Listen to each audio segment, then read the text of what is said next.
a quiet forest in Wyoming. The air is still, and mist clings to the edges of the rocks. In the bushes, a torn hoodie hangs over a tangle of branches. Beneath it, scratch marks are faintly visible. A hand bruised, cold, and lifeless reaches out from beneath the roots of a tree. This is Gabby Petito, an FBI agent murmurs. She was a travel blogger. She loved Brian, and she died strangled by hand, then left alone in the woods for 4 weeks. The killer? The man she once called the love of her life. What turned an Instagram couple into a national nightmare? Let's rewind a few months and uncover every fear, every warning sign, ignored to understand how love became a reason for murder. Part 1, the Forest of Silence. On the 19th of September, 2021, in a remote section of Bridger-Teton National Forest, Wyoming, law enforcement officers located a partially buried human body approximately 900 meters from a dispersed camping area. The discovery was prompted by digital evidence sourced from video footage recorded by private individuals traveling through the area weeks earlier. The body was later identified as that of Gabrielle Petito, a 22-year-old woman reported missing earlier that month. The state of the remains indicated prolonged exposure to environmental conditions. The position of the body, partially concealed by natural elements, suggested manual placement intended to obscure visibility without extensive effort. There were no immediate signs of predation or accidental trauma caused by terrain. Forensic examination determined the cause of death to be manual strangulation. No weapon was found at the scene. There were no indications of a struggle in the immediate area. No footwear impressions matching the victim were recovered nearby, implying that Petito was either incapacitated prior to final movement or transported in a non-ambulatory condition. The absence of defensive wounds inconsistent with self-protection further supported the conclusion that resistance was minimal or psychologically inhibited. Items recovered from the vehicle associated with the victim indicated prolonged cohabitation and domestic proximity with Brian Laundrie, her fiancé. The van was previously observed unattended near the crime scene on the 27th of August, based on geolocation and timestamp data from third-party footage. Behavioral analysis of Laundrie's subsequent movements supports the inference of deliberate concealment. He returned alone to his parents' residence in Northport, Florida, on the 1st of September, without initiating contact with law enforcement or Petito's family. The pattern of delay suggests intentional suppression of reporting. Laundrie then engaged legal representation and refused cooperation with investigative authorities. The situational arrangement, non-forced disappearance, delayed reporting, and proximity between victim and suspect aligns with patterns observed in intimate partner homicide cases. Victim selection indicates an interpersonal dynamic, wherein emotional access and psychological dependence may have neutralized immediate threat perception. Public attention intensified due to Petito's social media presence and real-time digital trail. Online communities mobilized rapidly, leveraging publicly available content to triangulate movement and identify locations relevant to the timeline. This decentralized involvement introduced atypical informational vectors into the official investigation, accelerating the location of physical evidence.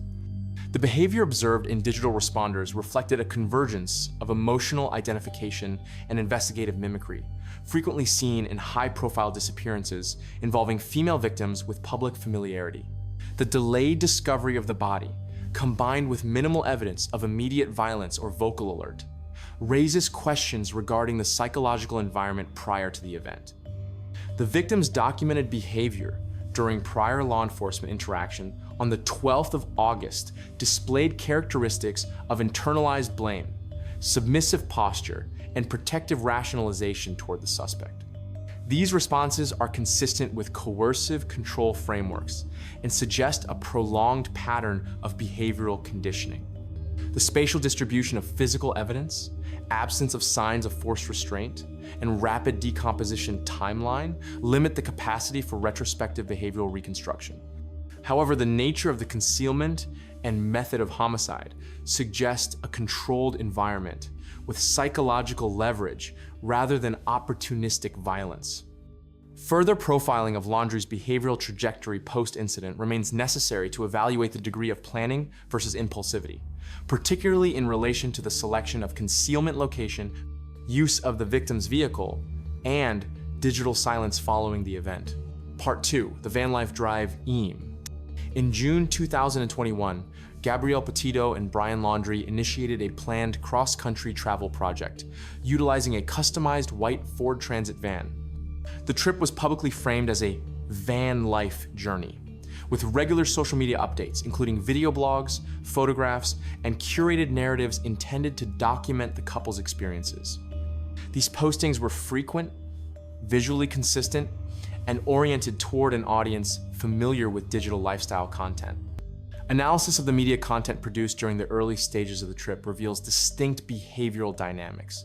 Petito appeared to adopt the dual role of both participant and content producer. Her body language in recorded footage consistently showed elevated activity levels, forward movement in conversation, and physical expressiveness.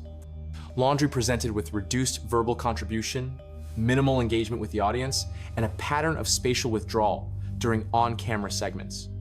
This divergence in communication style reflects an imbalance in functional investment. Petito assumed primary responsibility for narrative control and engagement. Laundrie exhibited passive presence, suggesting limited identification with the performative aspect of their shared project. This dynamic is relevant in the context of relational strain, as it indicates early role differentiation not rooted in mutual consent but in asymmetric value alignment. Digital timestamps indicate that travel began in early July. Locations included multiple national parks and dispersed camping zones across western United States.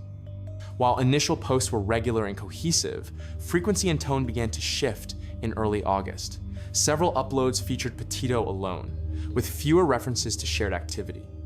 This reduction in joint appearance, though subtle, marked a deviation from the original pattern and may reflect growing interpersonal distance. Witness reports from physical encounters with the couple during this period described signs of elevated stress. In particular, third-party observations in Utah on the 12th of August described visible agitation, raised voices, and physical contact interpreted by observers as aggressive. These reports were followed by police intervention in Moab, where both individuals were temporarily separated. Footage recorded from law enforcement body-worn cameras during that encounter shows Petito exhibiting erratic emotional responses, interrupted speech patterns, and repeated self-incrimination. She assumed responsibility for escalating conflict and attempted to minimize Laundrie's behavior. In contrast, Laundrie provided a controlled account of events, externalizing blame and characterizing the situation as a misunderstanding. This behavioral contrast indicates a developing dynamic of psychological over-accommodation. Petito's statements included claims of work-related anxiety and fear of not meeting expectations, followed by direct apologies for what she termed her mood. Laundrie did not reciprocate verbal responsibility and maintained physical distance from her during the entire interaction. These indicators support a model of interaction in which one party consistently absorbs emotional liability while the other withholds affirmation or accountability. The social and legal outcomes of the police interaction reflected a narrow interpretation of immediate physical harm. Authorities documented scratches on Laundrie's face and arms, reported by Petito as self-inflicted during emotional escalation. These marks became the determining factor for temporary separation, with no formal charges filed against either individual. Subsequent behavior following the police encounter is not documented through official footage, but a sharp decline in social media activity is observable.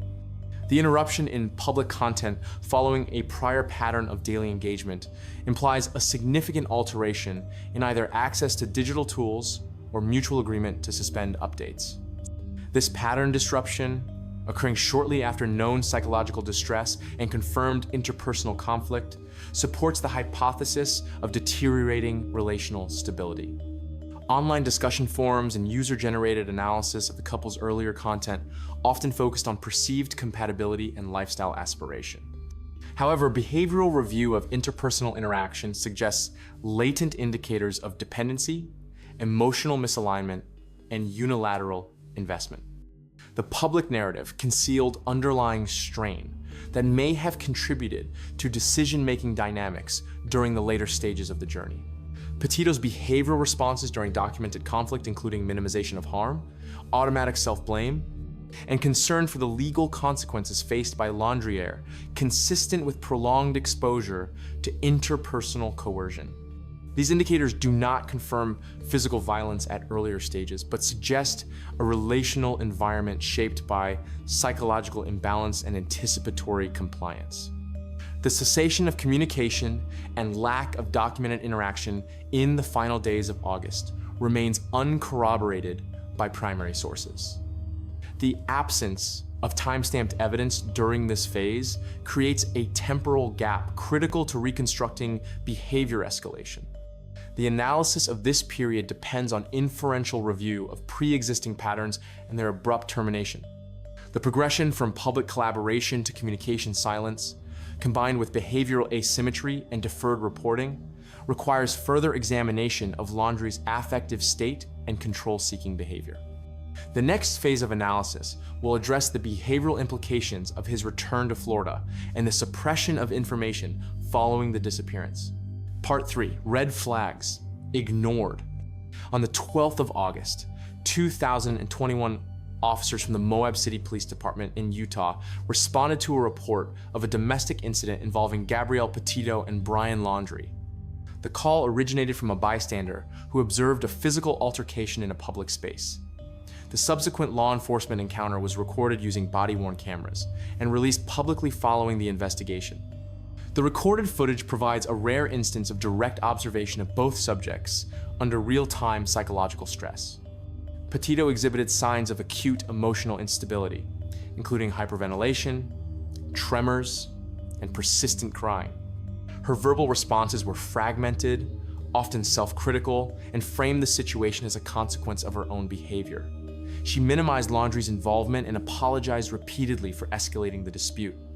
Laundrie, by contrast, demonstrated controlled speech, steady posture, and selective disclosure. He attributed the conflict to Petito's stress and frustration, emphasizing her emotional volatility without directly accusing her of intentional harm. His presentation was calm and cooperative, lacking any display of distress. This behavioral contrast created a skewed interpretive frame for law enforcement, wherein Petito was viewed as the primary aggressor based on visible injuries on Laundrie's arms and face, despite contextual indicators suggesting otherwise. The body cam interaction reveals a pattern consistent with coercive relational dynamics. Petito's language included statements such as, "I was being mean," and "I hit him," followed by clarifications that reframed the contact as non-aggressive. She repeatedly attempted to redirect attention away from Laundrie and focused on avoiding consequences for him. This behavior indicates internalized accountability shaped by prolonged psychological subordination. Laundrie's statements avoided detail. He provided general descriptions, asserting that Petito had become manic and was trying to take control of the vehicle. His narrative lacked emotional engagement and avoided recognition of Petito's visible distress. He did not express concern for her welfare, which is atypical in mutual conflict scenarios involving emotional partners. The omission of empathetic language suggests psychological distancing and low affective responsiveness. Law enforcement conducted separate interviews consistent with standard de-escalation protocols. Officers documented superficial injuries on both individuals, but prioritized visible wounds on Laundrie as determining evidence. Petito's injuries were self-reported as incidental and caused by anxiety-related behavior. No forensic examination was conducted at the scene. Officers classified the encounter as a mental health crisis rather than a domestic violence incident, resulting in a non-arrest resolution and a temporary separation directive. The behavioral indicators observed during the encounter align with established markers of emotional dependency and relational asymmetry. Petito demonstrated heightened fear of abandonment, expressed through panic over the possibility of being separated from Laundrie. She repeatedly asked about his well-being and showed concern about how he would perceive the incident. These behaviors are consistent with victims in emotionally controlling relationships, where self-worth is externally regulated through perceived acceptance by the partner. Laundrie's composure during questioning, coupled with narrative deflection, suggests practiced control in public-facing interactions. He did not respond emotionally to Petito's visible distress, nor did he exhibit protective behavior. His alignment with procedural cooperation over interpersonal reassurance supports the assessment of instrumental reasoning, in which compliance is used to maintain autonomy rather than restore relational harmony. Following the incident, there was no formal monitoring or mandated follow-up. The couple resumed travel without oversight, and no psychological risk assessment was conducted. The decision to classify the event as non-criminal, despite clear indicators of power imbalance and emotional suppression, limited opportunities for preemptive intervention. Public release of the footage post-mortem contributed to widespread reevaluation of procedural adequacy. Analysts and advocacy organizations identified critical failures in victim assessment methodology, particularly in the absence of trauma-informed response. The reliance on physical injury as the sole determinant of threat disregarded the behavioral context and deferred to superficial indicators. The event on the 12th of August represented a structural opportunity to interrupt the behavioral progression that culminated in homicide. The failure to identify relational risk factors reflects systemic limitations in situational diagnostics, especially in mobile, non-domestic settings where conventional risk metrics are less apparent. The discrepancy between Petito's emotional expression and Laundrie's behavioral presentation introduces an unresolved element regarding his capacity for psychological manipulation. Whether the observed composure stemmed from emotional detachment, premeditative control, or dissociative response remains an open question, requiring further comparative analysis. Part 4, the disappearance. On the 1st of September, 2021, Brian Laundrie returned to his family residence in Northport, Florida, operating the same white Ford Transit van previously used during his joint travel with Gabrielle Petito. Petito was not present, and no communication regarding her whereabouts was made to either law enforcement or her family. Laundrie engaged legal representation shortly after returning and refused all interview requests by investigators. This behavior indicates deliberate concealment and strategic withdrawal from legal exposure. The absence of proactive reporting, combined with the unilateral use of jointly associated property, reflects a severance in relational accountability. Laundrie's decision to disengage from the search effort and remain silent suggests a calculated management of legal risk, rather than confusion or distress. The pattern of behavior was consistent with post-incident avoidance aimed at minimizing self-incrimination. On the 11th of September, Petito's family reported her missing. At that point, digital traces of her activity had ceased since late August. Law enforcement efforts to locate her were initially hampered by the lack of cooperation from Laundrie and his family. No verifiable contact had been made with Petito since the 27th of August. The absence of digital communication, financial transactions, or third-party verification after that date significantly narrowed the presumed time frame of the incident.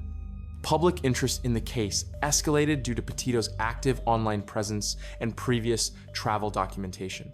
Independent users on platforms such as TikTok, YouTube, and Instagram began aggregating geotagged content and travel logs, reconstructing probable movement patterns. This civilian-led digital analysis produced multiple leads, one of which contributed directly to the identification of a critical location. On the 19th of September, based on footage captured by travel bloggers near the Spread Creek dispersed camping area in Bridger-Teton National Forest, law enforcement recovered a deceased body, later confirmed to be that of Gabrielle Petito. The timeline indicated the body had remained undiscovered for approximately 3 to 4 weeks. Environmental degradation and the condition of the remains aligned with a presumed time of death in late August. The identification of the location via third-party content underscores a shift in investigative input from centralized control to distributed online involvement. Civilian data compilation created non-traditional investigative pressure, which accelerated the prioritization of geographic zones by federal agents.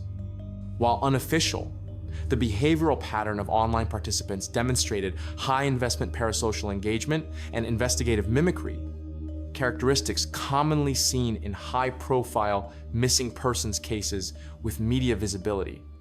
Laundrie's continued refusal to assist law enforcement, despite the national visibility of the case and his proximity to the last known location of the victim, further solidified the inference of knowledge suppression. Financial records indicated unauthorized use of Petito's debit card during the period following her last contact, constituting independent grounds for legal detention. However, by the time a federal arrest warrant was issued, Laundrie had already absented himself from the family residence. The timeline from Petito's disappearance to the location of her body highlights multiple behavioral inflection points. Laundrie's re-entry into Florida without Petito, his legal insulation, and the delay in reporting represent sequential acts of concealment rather than reactive behavior. The psychological distancing observed in his conduct mirrors previously established patterns of affective disengagement. The efficacy of non-official digital tracking, in this case, raises additional considerations about distributed investigative behavior and its impact on case progression.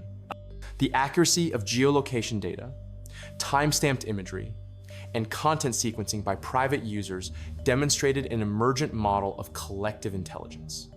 However, the reliability of this method remains case-dependent and cannot substitute formal authority-driven investigation. While the discovery of Petito's remains confirmed the occurrence of homicide, the absence of additional forensic evidence at the site limited the ability to reconstruct the incident sequence. The behavioral transition from interpersonal conflict to lethal violence remains partially undocumented in physical terms. Laundrie's actions during this interval, including the disposal site selection and return to Florida, suggest instrumental rather than impulsive decision-making.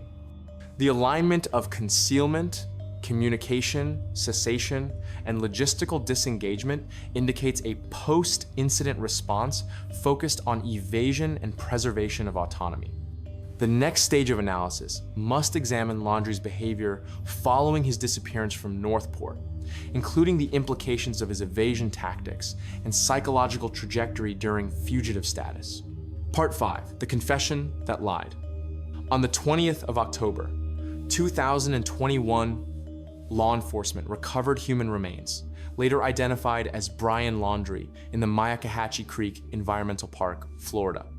Alongside the remains, a waterproof notebook was found, containing a handwritten message interpreted as a confession. The content of the note attributed Gabrielle Petito's death to a self-perceived act of mercy, in which Laundrie claimed to have ended her life in response to her alleged suffering after an undefined injury. The language used within the document serves as primary evidence for behavioral analysis. The statement asserted that Petito had fallen and sustained critical pain, and that Laundrie, perceiving her distress as unbearable, chose to kill her to relieve her from ongoing suffering. This account directly conflicts with the forensic pathology report, which concluded that Petito died from manual strangulation, with no evidence of traumatic injury consistent with a fall or immobilization. The inconsistency between the physical findings and the written justification invalidates the credibility of Laundrie's narrative and introduces the likelihood of post hoc rationalization. The confession displays a consistent pattern of narrative recentering. Phrases such as, "I couldn't go on without her," and "she would have wanted it this way," indicate internalized justification framed to evoke empathy for the perpetrator, rather than acknowledgement of harm caused to the victim. The frequent use of the first-person pronoun and emotional qualifiers suggests a cognitive posture aligned with self-preservation rather than accountability. This behavior indicates the presence of narcissistic cognitive structuring, wherein the subject reframes reality to support an identity inconsistent with his actions. No elements in the confession suggest an impulsive or emotionally dysregulated killing. The language is composed, reflective, and designed to persuade, The absence of direct expressions of remorse toward Petito or her family further supports the conclusion that the document was intended as reputational damage control rather than a genuine admission of guilt.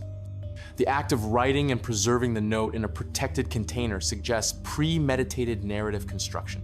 Laundrie's decision to isolate himself in a remote area, culminating in suicide by firearm, reflects a withdrawal pattern commonly associated with post-homicidal evasion.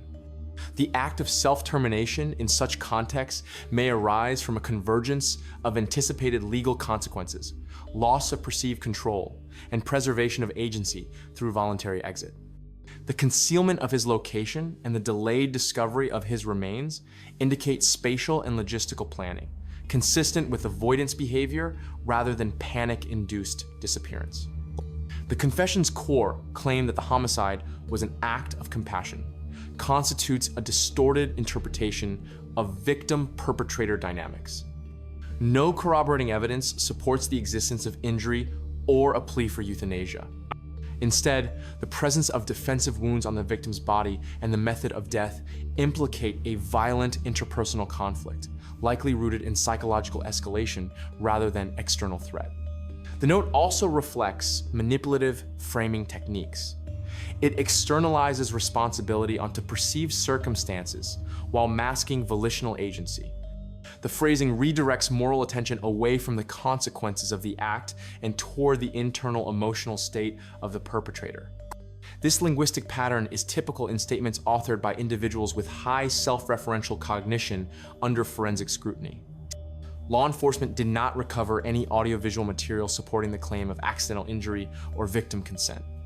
No medical records, witness testimony, or corroborative physical evidence were produced to substantiate Laundrie's version of events.